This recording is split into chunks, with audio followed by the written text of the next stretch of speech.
In this video, we're going to do prime factorization with the TI-30X Pro MathPrint. Now, the TI-30X Pro MathPrint doesn't have a button to do prime factorizations, but we can still use it to help us do the calculations to find the prime factorization on composite numbers. So first, you need to know about prime numbers, right? They start with 2, then 3, 5, 7, 11, 13, 17, 19, and 23. You should know at least up to 23.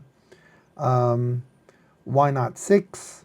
Because 2 goes into 6, so does 3, because 6 is composed of these prime numbers. And that's what we're going to do. We're going to take a number like 10 and then figure out what is the prime factorization of that composite number, because it's composed of prime numbers. How do I know that it's composed of prime numbers? Because I know that 2 will go into 10 very easily. So there's a few ways of doing this. I like to use this bracket right here to separate my prime numbers. So I know that 2 goes into 10, and we can say 10 divided by 2, and we press enter, and then it gives you 5. 5 is a prime number, so we can end here. So 10 is composed of 2 times 5. 10 is a composite, and 2 and 5 are prime. So 2 times 5 gives me 10. Let's say 50. I want to break it down. I want to break down 50. Okay.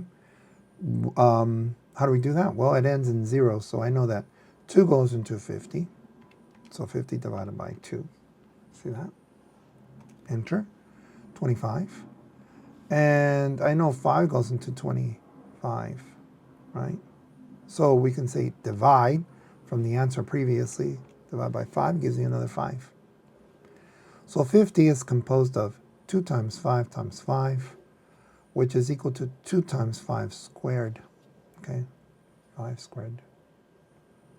And you can see that, that when I break this down, this last number is a prime number. Now, 350. Let's do this one. Okay. Now, 350 looks like a very big number, and you wonder, how many prime numbers will I have to use for 350?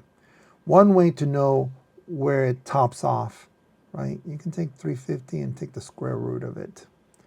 So we can take the square root, which is this one right here, right? Second x squared. We put 350, enter, right? It gives you 5.14. Okay, so let's go back to this, enter. Let's put a period here. That should give me the answer, okay. So this is equal to 18.7, keeps on going, right? Or approximately to the next prime number, 19. So I know that that at least, well, no more, at most, right, is 19 or below. Okay. We can start with 2 because I know that 2 goes into 350, right? So 350 divided by 2 is 175. 175. This ends at 5. So I know that 5 will go into 175. So we just say divide by 5. Look at that, 35. And I know 5 will go into 35 because it ends in 5. So we can divide by 5. Gives you 7. So 350 is equal to 2 times 5 squared times 7. All right.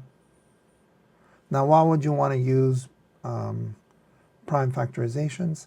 Let's say you had something like 10 divided by 350, right? 10 is 2 times 5. 350 is what? 2 times 5 times 5 times 7, isn't it? Breaking down the prime, breaking it to prime factorizations. And you can see that these cancel out, and it gives you 1 over 35. If you do it here on the calculator, right? Let's see.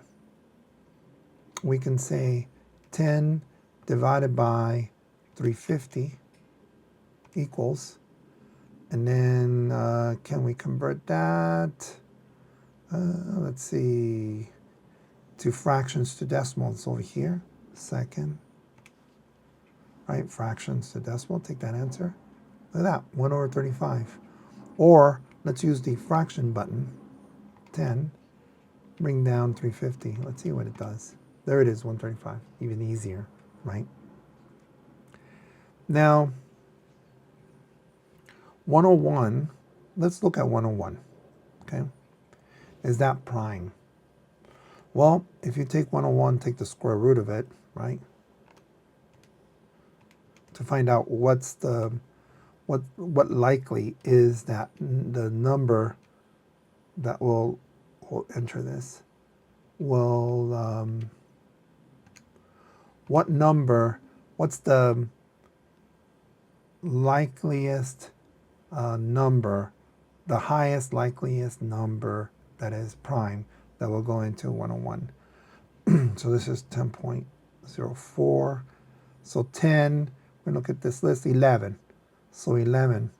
So we know that it's possible that 11 will go into 101, or 7, or 5, or 3, or 2. Okay, so in this case, I'm going to do it the other way. Well, does 2 go, so we go 101. Does that go into, does 2 go into 101? No. 101, does 3 go into it? No. 101, does 5 go into it? No. 101, does 7 go into it? No. And then 11, 101 divided by 11, does that go into it? No. None of these numbers, 2, 3, 5, 7, or 11, none of them will go into 101. So this is prime. So this is one of those prime numbers that are over here in that list. Okay? So that's how you can double check to see if you have, so in this case you have a prime number, it's not a composite number. All right, if you like this video, please give it a thumbs up. Please subscribe. Please tell your teachers about this video. And I hope you have a great semester. Bye-bye.